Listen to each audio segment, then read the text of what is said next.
Well, we're halfway through the marathon, and it's time to shift gears to what is considered to be the most popular show in the Disney afternoon block, DuckTales. I've had great memories watching the show in the 90s alongside Chip and Dale Rescue Rangers, but unlike that show, DuckTales is a very adventurous show, seeing its characters go through different places around the world, seeking treasures and overcoming trials and tribulations along the way. So entertaining. With such a popular show, Capcom would not hesitate to make a video game out of it based on the many adventures of Scrooge McDuck in the show, and after seeing the game in the stores, I know I had to get it, and it was the best decision my kindergartner self had made at the time. In this video, we'll be looking at the Disney Afternoon Collection and review both DuckTales games, as well as review a remake in which Capcom and another good company did such a good job of capturing the pure essence of the show. So the marathon continues with the review of the DuckTales games here at the Chronicles.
The show's protagonist, Scrooge McDuck, was created by the late Carl Barks in 1947 when the man was a work-for-hire at Walt Disney Company. Many fans of Disney considered him iconic due to him helping Donald Duck expand his popularity further when started creating Donald Duck comic books, which resulted in the creation of Duckburg, which also saw the creations of many of the other town's inhabitants aside from Scrooge himself. Scrooge McDuck was named after Ebenezer Scrooge from the 1843 novel A Christmas Carol, and initially had a similar personality as the actual character, but is later portrayed as a wealthy business magnate and is very thrifty when it comes to talking business, so much so that he would say that he is smarter than the smarties and tougher than the toughies to any of his naysayers. Because of the expanded Duck universe, Scrooge would be the uncle of Donald as well as the grand-uncle of the triplets, Huey, Dewey, and Louie, and Scrooge's popularity would soar to greater heights when he was also given his own comic book series in 1952, which more new adventures are being developed to this day. And then came his big break. In September 18th, 1987, DuckTales premiered to critical acclaim and ran for a total of 100 episodes over 4 seasons, with its final episode airing on November 28th, 1990. The premise is that when Donald joins the United States Navy, he enlists his Uncle Scrooge to look after his nephews, which had Scrooge reluctant at first, but eventually lightens up when he takes them, along with members of his household and business, on various adventures. Most of them either involve seeking out treasure, or stopping villains seeking to steal Scrooge's fortune or his #1 dime, a symbol of how he values the economics of life. Aside from Scrooge and the boys, the show would also feature memorable allies such as Bertina Beakley, McDuck Manor's housekeeper, and her granddaughter, Abigail Vanderquack, Scrooge's clumsy pilot, Launchpad McQuack, McDuck Manor's no-nonsense butler, the oddly named Duckworth, iconic inventor, Gyro Gearloose, Bubba the Cave Duck, who is a stowaway in a time machine in Season 2, and Scrooge's accountant, Fenton Crackshell, whose alternate identity is a superhero named Gizmo Duck. Heck, some episodes would also have Donald Duck as well. The show also has iconic villains, such as Flintheart Glumgold, who desperately tries to replace Scrooge and claim the title of World's Richest Duck, Magica the Spell, who aims for his #1 dime and is the final boss of Lucky Dime Caper in the Donald Duck video, and the Beagle Boys, stereotypical thugs aiming for Scrooge's fortune. The show has seen so much success, not only did it pave the way for other Disney afternoon shows to be developed, but it also spawned toys, comic books, video games, a feature-length film, Treasure of the Lost Lamp, a sequel show called Quack Pack, which sees the nephews as teenagers with distinctive personalities and moving back to Donald after he's discharged from the Navy, and on August 12, 2017, a full reboot of the series, which, in a move very rare in today's reboots of shows, recaptures the premise of what made DuckTales so great. And despite some differences such as the nephews' personalities given the Quack Pack treatment, the reboot delivered things greatly while others could not. Yeah, I'm looking at you, Powerpuff Girls reboot. Shoot, even the 2003 Ninja Turtle show is a better reboot than in Nickelodeon, but that's a tale for another future video. Well, I've talked about enough history of DuckTales in general, so let's boot up the games and see the greatness of it all. Let's do this! Woo! The DuckTales game is an action platformer that centers around Scrooge McDuck traveling around the globe collecting rare treasures before Flintheart Glumgold does in order to retain his moniker as the world's richest duck. There are 5 stages that you can select in any order you like, similarly to Mega Man. In fact, the game is produced by key personnel from the Mega Man series, especially one, Keiji Inafune, and they would take the Mega Man engine, minus the shooting action, and give it a Disney spin, and it worked out so well. Players control Scrooge McDuck as he travels around the world and outer space in search of 5 treasures to further increase his fortune, and his main weapon is his cane, used to attack enemies or create obstacles. On the ground, Scrooge can swing his cane to attack enemies and to break open or throw certain objects, and while in the air, he can perform a multi-purpose pogo jump, which you can attack enemies from above, help Scrooge reach higher areas, and bounce around hazardous areas that would hurt him on foot like spikes. Each stage has Scrooge finding various diamonds that are either hidden inside treasure chests or appearing in certain areas to increase his overall fortune, and he can also find items such as ice cream that restores 1 HP, an ice cream cake for full HP, or a magic coin for invincibility, but that item is only available on easy or normal mode. The game features 5 levels: the mines in South Africa, the Amazon in Peru, the Himalayas in Nepal, the Transylvanian castle in Romania, and the Earth's moon, and you can have Scrooge visit any of the destinations to pursue the treasures in any order. However, the African mines and Transylvania must be revisited to acquire certain items to progress the game. Scrooge will also encounter various characters from the show who have a variety of roles, whether it be the nephews in Webigail providing hints, Beakley healing your HP, Gizmo Duck blasting a structure to access new areas to advance, Bubba giving you an item that increases maximum HP, Launchpad appearing once per stage to take Scrooge back to Duckburg 1 time each, although Launchpad is always present in the platforming section of the Amazon no matter what, or the Beagle Boys attempting to stop Scrooge's progress. There are 2 secret treasures scattered between all 5 destinations and are optional to collect, but if you want the best ending, collect them and have at least 10 million on your overall cash count. More on it later. And some stages have secret passageways with treasures that either increases HP or have a 1-up. Each destination's treasure is protected by a boss that Scrooge must defeat to retrieve them. You get to fight a statue, a snow beast, the Terra Firmian King, a mutant rat, and Magica the Spell, and their boss matches are pathetic. Sure, it's possible to lose your first time around, but once you got their pattern down, they go down like flies and the treasures are yours. When all 5 main treasures are collected, you're forced to return to Transylvania for a final boss fight against Dracula Duck, whose difficulty isn't any harder. However, after defeating him, you must make a mad climb against Flintheart Glumgold and Magica the Spell for the final treasure. After completing the game, the player can receive one of 3 endings based on his performance. One of which is shown here is a great ending for clearing the game with both hidden treasures obtained and having at least 10 million prior to the final match. Though the bad ending is possible if you only have $0, but I dare not do that to Scrooge though, as that would break his character. Graphics-wise, each stage is very colorful and are beautifully designed not only to fit the theme of each nation you visit, but add so much variety on exploring different areas to collect more treasures when you want to aim for the best ending. The game was praised for its tight control, unique and almost non-linear gameplay, and bright presentation, and is often regarded as one of the best titles for the NES. And then there's the soundtrack, in which all of them are very memorable, ranging from the familiar theme song all the way to the stages themselves, with Transylvania and the Moon as the fan favorites. Critics would also call the game a prime example of very good game design, and I agree wholeheartedly, as the overall presentation, gameplay, design, and sound makes DuckTales a game that's easy to pick up and play. So how does the second game fare? Well, let's boot it up. Like Chip 'n Dale 2, the game also saw limited production as it was also around the end of the NES lifecycle, and instead found myself playing the game once through emulation. But again, thanks to the collection, it became affordable, as a physical copy is sold at a minimum of $500. Yep, not gonna happen. The opening cutscene has Huey showing Scrooge a mysterious piece of paper, which Scrooge immediately deduced that it's part of a treasure map drawn by Fergus McDuck, Scrooge's greater uncle. Inspired to discover the hidden treasure left by Fergus, Scrooge starts an expedition to find the missing pieces, unaware that his rival, Flintheart Glumgold, is also after the lost treasure of McDuck. DuckTales 2 is more non-linear than the first, but just like the first game, you can choose and complete all levels in any particular order. The controls are the same as the previous game, albeit the cane jump is easier to perform.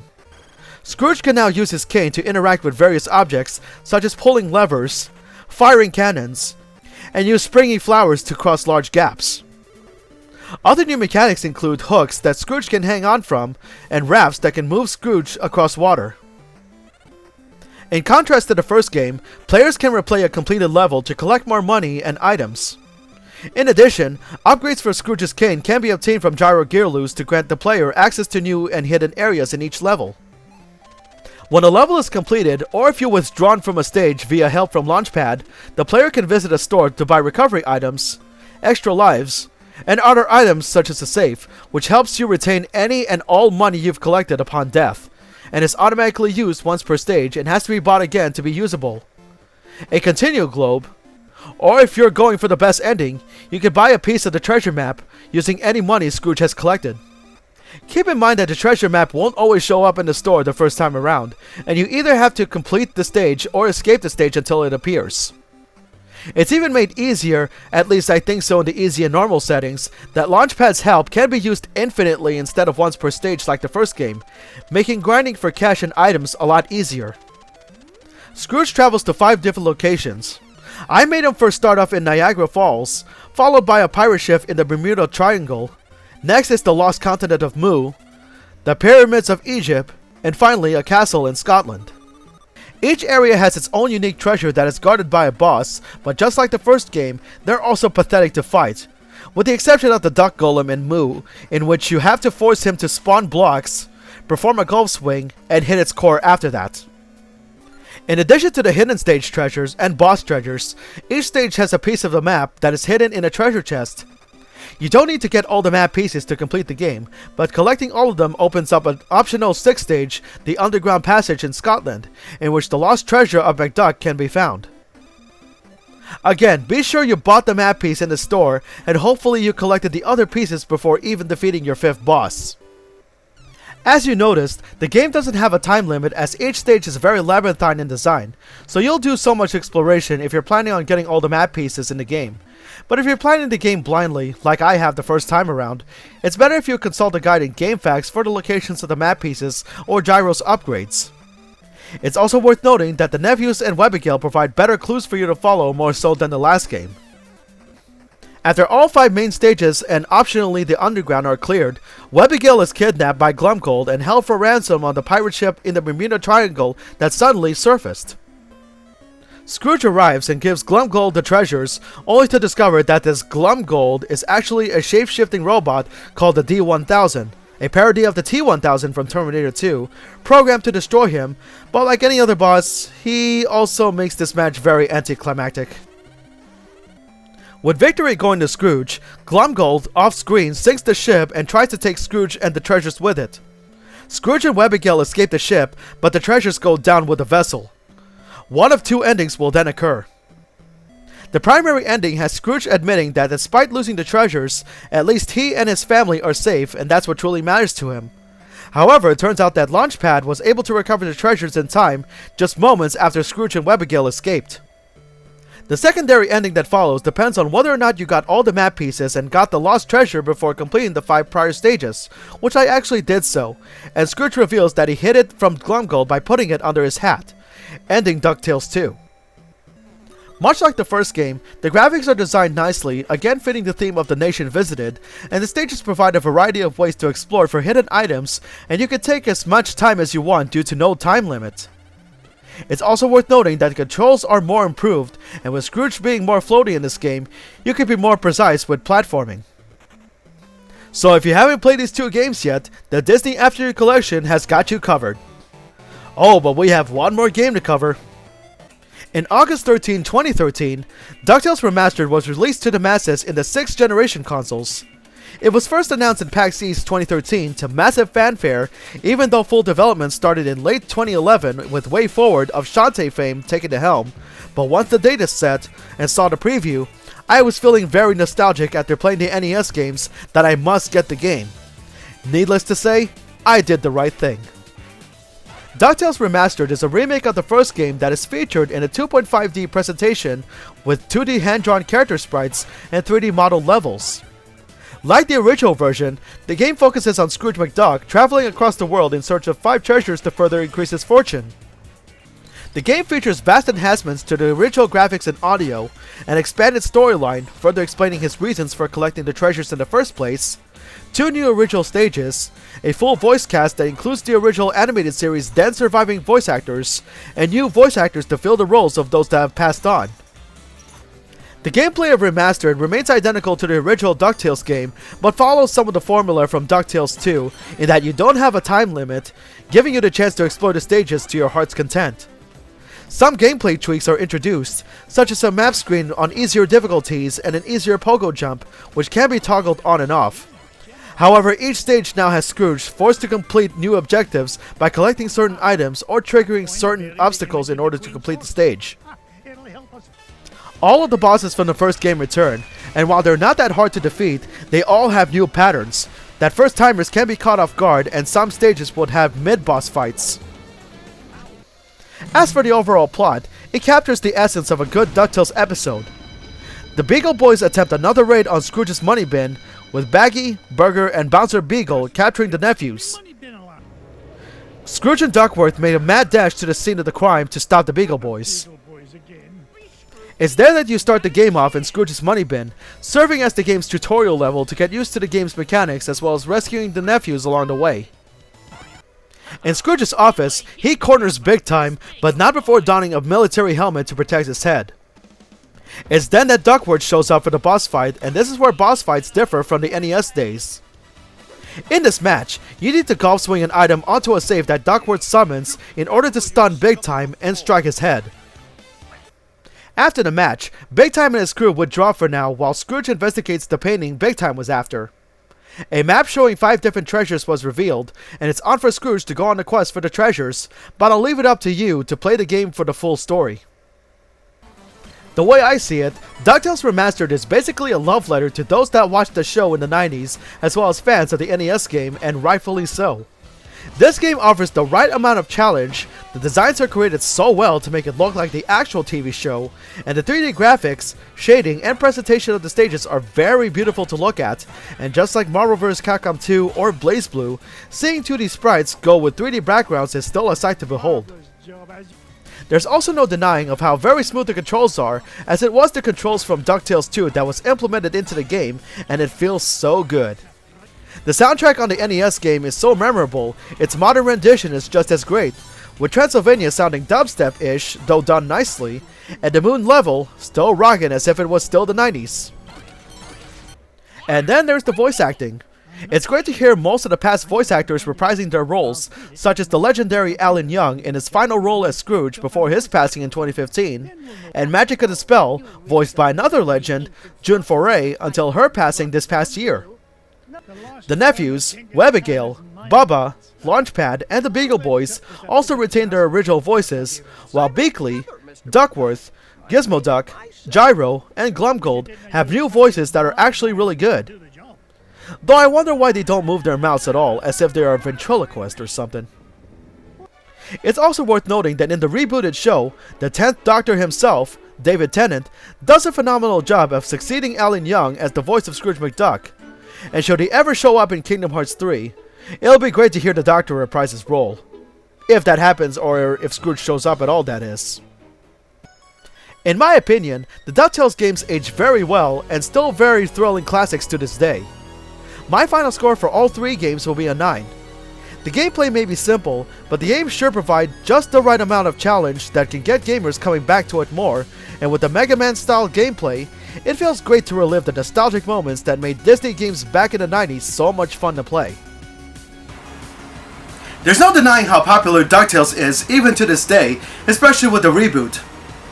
This serves as a prime example of how to make a good licensed game and TV show without straying too much from the source material, which today's shows and licensed games nowadays tend to do when they want to do the opposite, and yeah, we know the result of that. But I am happy to go back to these games anytime I want to, especially when it brings joy to my eyes. And hey, maybe I'll do a Let's Play of it soon? Maybe. Well, only 2 games left in the marathon, so up next we're going to be looking at a game based off an iconic gray bear taking it to the skies in Tailspin. Anyway, I hope you liked this video. Don't forget to subscribe to my channel, and don't forget to like and follow me on Facebook. Until then, this has been Musashi X, and I bid you all farewell. Take care, and stay tuned!